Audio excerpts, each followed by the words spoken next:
Hi friends, welcome back. Donald Trump की historical जीत, US election results 2024।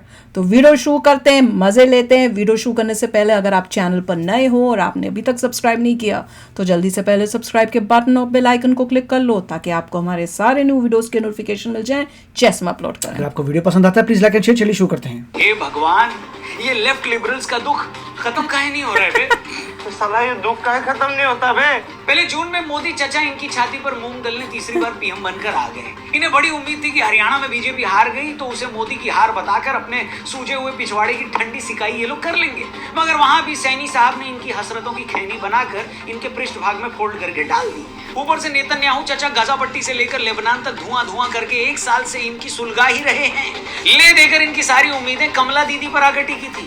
इन्हें बड़ी उम्मीद थी कि कमला पसंद जब भारत में इतने लोगों को पसंद है तो कमला को अमेरिका की जनता भी जरूर पसंद करेगी। मगर हाय रे मेरी किस्मत, यहाँ भी तकदीर ने इनके मुंह पर गीली चप्पल लगा दी।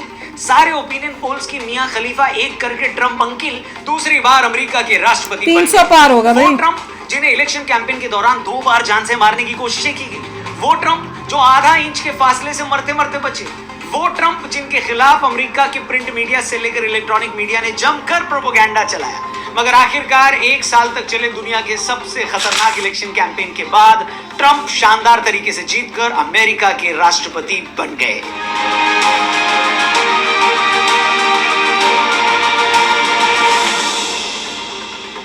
अमेरिका के पिछले 100 साल के इतिहास में ट्रंप ऐसे पहले राष्ट्रपति हैं जो एक इलेक्शन हारने के बाद अगले इलेक्शन में फिर जीत गए। जिस तरह पहली बार राष्ट्रपति चुनाव हारने के बाद ट्रंप पर मुकदमे चले, उनके खिलाफ हेट कैंपेन चलाए गए, उन्हें अदालतों में घसीटा गया, उन्हें जेल में डालने की कोशिशें की गई, मगर इन सारी कोशिशों को जूता मारकर ट्रंप फिर से अमेरिका के ट्रंप की इस जीत को दुनिया के किसी भी देश की पॉलिटिकल हिस्ट्री की अब तक की सबसे शानदार जीत बताया जा रहा है। उनके इस इलेक्शन को जीतने से उनके मगर ट्रंप हेटर्स इस रिजल्ट के बाद से कोमा में चले गए हैं। वो इतना ज्यादा सदमे में चले गए हैं कि गोबर से सनी गंदी चप्पल सुंघाने पर भी होश में नहीं आ रहे। इनके चक्कर में उल्टा 2 चप्पलें बेहोश हो गई हैं, वो अलग। खासतौर पर भारत में बैठे ट्रंप के हेटर्स जो मानकर चल रहे थे कि ट्रंप के इलेक्शन हारते ही जैसे ही कमला हैरिस अमेरिका की राष्ट्रपति बनेंगी तो ये लोग कमला हैरिस और अमेरिका के डीप स्टेट की मदद से मोदी सरकार को भी वैसे ही गिरा देंगे जैसे इन लोगों ने बांग्लादेश में शेख हसीना की सरकार को गिराया था। मगर ये हो ना सका और अब ये आलम है कि कमला नहीं, कमला का गम भी नहीं, उनकी जुस्तजू भी नहीं। तो आज की वीडियो में हम इसी गम के बारे में बात करेंगे और आपको डिटेल में बताएंगे कि ट्रंप के अमेरिका के राष्ट्रपति बनने के बाद दुनिया भर में अब कौन कौन पेला जाएगा। हम आपको डिटेल में समझाएंगे कि कैसे ट्रंप के अमेरिका का प्रेसिडेंट बनते ही दुनिया भर के जिहादी तो पेलना शुरू हो गया। अमेरिका के राष्ट्रपति बनते ही दूसरों से लेकर चाइना, पाकिस्तान और भारत के वामपंथी सदमे में चले गए हैं। हम ये सब क्यों कह रहे हैं उस बारे में हम लोग डिटेल में बात करेंगे, इसलिए चैनल को जरूर सब्सक्राइब करना और ये वीडियो अपने दोस्तों से भी जरूर शेयर करना। लेकिन उससे पहले मैं आपको आपके फायदे के लिए एक सीक्रेट ऐप के बारे में बताऊं। ऐप आपको माला माल कर सकते ना है, इतना ही सिंपल है। एक ट्रस्टेड ऐप है। कोई क्वेश्चन मिलेगा कि क्या 80-20 सीरीज जीतेगा, ये इंक्रीज करके ऐप का लिंक दिया है, उस पर क्लिक करके इस ऐप को डाउनलोड करना। तो दोस्तों, ट्रंप अमेरिका के राष्ट्रपति पद का चुनाव जीत चुके हैं। 15 जनवरी को वो शपथ भी ले लेंगे, मतलब उनके पद संभालने में अभी 2 महीने तो पड़े। मगर उससे पहले ही पूरी दुनिया के लेफ्ट लिबरल्स की 74 हुई पड़ी है। बांग्लादेश वाले मोहम्मद यूनुस तो कल शाम से इतनी बार अपनी सलवार पीछे से पीली कर चुके हैं कि उन्हें डायपर पहना कर ऊपर से चादर बांधनी पड़ रही है। सुना है ये यूनुसवा ने उस दिन से ही खाना पीना छोड़ दिया था जब से ट्रंप ने दिवाली पर ट्वीट करके धमकी दी थी कि बांग्लादेश में हिंदुओं के खिलाफ जो हिंसा हो रही है वो रुकनी चाहिए। मतलब ट्रंप साफ मानते हैं कि बांग्लादेश में हो रही ये सारी हिंसा मोहम्मद यूनुस के इशारे पर ही हो रही है। बांग्लादेश पर बनाए अपने वीडियोस की सीरीज में हमने आपको पहले भी बताया था कि कैसे ये मोहम्मद यूनुस अमेरिका के राष्ट्रपति रहे बिल क्लिंटन की बीवी हिलरी क्लिंटन के साथ काम कर चुके हैं। हमने आपको तब भी ये बताया था कि कैसे हिलरी क्लिंटन ने ही शेख हसीना को बोलकर मोहम्मद यूनुस के खिलाफ चल रहा करप्शन का एक मामला रुकवाया था। और आज ये भी किसी से नहीं छिपा है कि बांग्लादेश में शेख हसीना का जो तख्ता पलट हुआ था उसके पीछे भी अमेरिका का डीप स्टेट ही शामिल था।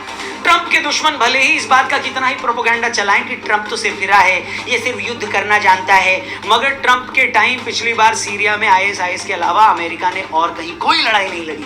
ट्रंप की पॉलिसी हमेशा से अमेरिका को पहले रखने की रही है, अमेरिका फर्स्ट।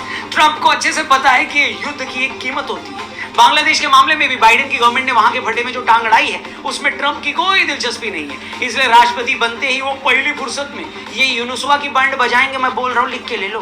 ट्रंप अच्छे से जानते हैं कि अमेरिका में हिंदू अमेरिकन लॉबी कितनी स्ट्रांग है। खुद ट्रंप की टीम में तुलसी गबार्ड और विवेक रामास्वामी जैसे ताकतवर हिंदू अमेरिकन लीडर हैं। यहाँ तक कि अमेरिका के नए वाइस प्रेसिडेंट की पत्नी उषा वेनेस भी हिंदू हैं। इसे वोट बैंक की पॉलिटिक्स कहें या कुछ भी, ये ट्रंप ही थे जिनमें इस बात का जिगरा था कि उन्होंने बांग्लादेश में हिंदुओं के खिलाफ हो रहे वायलेंस के लिए सीधा बांग्लादेश की सरकार का नाम लिया है। सीधा लिखा है कि हाँ, बांग्लादेश में हिंदू हिंसा का शिकार हो रहे हैं। शर्म की बात यह है कि खुद भारत के अंदर ज्यादातर बड़े विपक्षी नेता और पार्टियां इस बात की हिम्मत नहीं जुटा पाए कि सीधे सीधे बोल दें कि बांग्लादेश में हिंदुओं के खिलाफ वायलेंस रुकनी चाहिए, मगर हजारों मील दूर बैठे ट्रंप में ये हिम्मत थी कि वो इस बारे में बोल पाए। इसलिए अब ट्रंप अमेरिका के राष्ट्रपति बनने वाले हैं तो सबसे पहले जिहादियों के अब्बा मोहम्मद यूनुस को ही पेला जाएगा, ऐसा एक्सपर्ट्स कह रहे हैं, सूत्र कह रहे हैं, हम नहीं कह रहे, हम कहाँ कुछ कहते हैं। इसके बाद दूसरे नंबर पर पिलाई होगी जस्टिन ट्रूडो। कितनी गंदी शक्ल लगाई थी ट्रंप की। टाइम जब अमेरिका की कुछ यूनिवर्सिटीज में स्टूडेंट्स ने फिलिस्तीन के झंडे लहराए थे और कुछ जगह तो अमेरिका का झंडा उतारकर फिलिस्तीन का झंडा फहराया गया था, तब भी ट्रंप काफी नाराज हुए थे। उस वक्त भी ट्रंप ने ऐलान कर दिया था कि अगर वो दोबारा राष्ट्रपति बने तो अमेरिकी यूनिवर्सिटीज में मौजूद इस वोक कल्चर को खत्म करेंगे। डोनाल्ड ट्रंप इसी वोक कल्चर की पैदाइश जस्टिन ट्रूडो को भी नापसंद करते हैं। ट्रूडो जैसे लोग जो सिर्फ फ्रीडम ऑफ स्पीच के नाम पर कनाडा में खालिस्तानियों को हवा दे रहे हैं, वो सब भी ट्रंप को बिल्कुल पसंद नहीं। पिछले दिन कनाडा में जब हिंदू मंदिर में खालिस्तानियों ने हमला किया था तब भी ट्रंप ने इसको क्रिटिसाइज किया था। ट्रंप के इस कमेंट से ट्रूडो इतना घबरा गए कि उन्हें भी फौरन सोशल मीडिया पर आकर हिंदुओं पर हुए हमले की आलोचना करनी पड़ी। एक्सपर्ट्स का मानना है कि अब जब ट्रंप अमेरिका के राष्ट्रपति हैं तो वो किसी भी कीमत पर अमेरिका और कनाडा में मौजूद इन खालिस्तानी एलिमेंट्स को बर्दाश्त नहीं करेंगे, और यही बात सोच सोचकर कनाडा से लेकर भारत में बैठे इन लेफ्ट लिबरल्स के पेट में मरोड़ उठ रही है। उन्हें भी पता है कि ट्रंप वॉक द टॉक करने वाले नेता हैं, जो बोलते हैं वो करते हैं, इसलिए जल्दी खालिस्तानी प्रेमी ट्रूडो का भी इलाज हो जाएगा। डोनाल्ड ट्रंप का इस्लामिक आतंकवाद के खिलाफ क्या स्टैंड है ये किसी से छिपा नहीं है दोस्तों। सबको पता है कि 2017 से 20 के दौरान जब ट्रंप अमेरिका के राष्ट्रपति थे तब उन्होंने 7 से 8 मुस्लिम देशों से लोगों के आने पर लगभग बैन लगा रखा। अब 7 की जगह और बात कर देना, 57 कर देना। सबसे खतरनाक इस्लामिक आतंकी संगठन आईएसआईएस को सीरिया से खत्म किया। ट्रंप दुनिया के उन नेताओं में से हैं जो बिना इधर उधर की बात किए अपने भाषणों में डायरेक्ट इस्लामिक आतंकवाद शब्द का इस्तेमाल करते हैं। ईरान से लेकर ट्रंप की नफरत भी किसी से छिपी नहीं है। मिडिल ईस्ट में इजराइल और अरब देशों में जो कॉन्फ्लिक्ट चल रहा है उसे भी ट्रंप अपना सीधा सपोर्ट दे चुके हैं। बहुत से एक्सपर्ट्स लगातार ये बोल रहे हैं कि मिडिल ईस्ट का ये कॉन्फ्लिक्ट किस तरफ जाएगा, इजराइल ईरान के खिलाफ किस हद तक जाएगा। ये सब कुछ उस बात पे डिपेंड करता है कि ट्रंप अमेरिका के राष्ट्रपति बनते हैं या नहीं। अब जब ट्रंप फिर से प्रेसिडेंट बनने वाले हैं तो भैया इजराइल को फ्री हैंड मिल गया है। जो इजराइल अमेरिका के समझाने के बावजूद हमास और हिजबुल्लाह को बुरी तरह पेलने से बाज नहीं आ रहा था, वही इजराइल गब्बर सिंह के स्टाइल में कहूं तो अब इन आतंकवादियों को पूरा मिट्टी में मिला देगा। हो सकता है कि ट्रंप का सपोर्ट मिले तो इजराइल और अमेरिका ईरान के खिलाफ भी वॉर में चले जाएं। ईरान से अमेरिका की दुश्मनी किसी से छिपी नहीं है दोस्तों।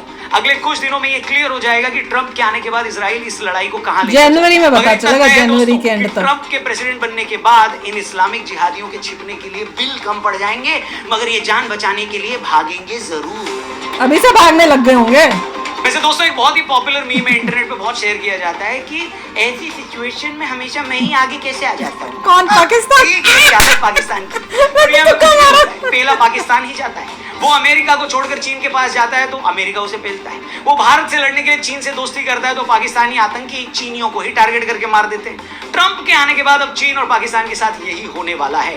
ट्रंप जब लास्ट टाइम अमेरिका के राष्ट्रपति बने थे, चीन के साथ अमेरिका के रिलेशन सबसे खराब थे। अपने अमेरिका फर्स्ट की पॉलिसी पर चलते हुए लोकल बिजनेस को प्रोटेक्ट करने के लिए ट्रंप ने चीन से होने वाले इंपोर्ट पर ड्यूटी बढ़ा दी थी, टैरिफ बढ़ा दिया था। इस बार भी ट्रंप यही करने वाले हैं। एक्सपर्ट्स का मानना है कि इस रीजन में चीन के मुकाबले भारत को मजबूत करने के लिए ट्रंप भारत के साथ एडवांस मिलिट्री टेक्नोलॉजी शेयर कर सकते हैं। अगर अमेरिका ने ऐसा किया तो चीन के साथ साथ पाकिस्तान में भी डाइपर और बर्नॉल दोनों की सेल एक साथ बढ़ जाएगी।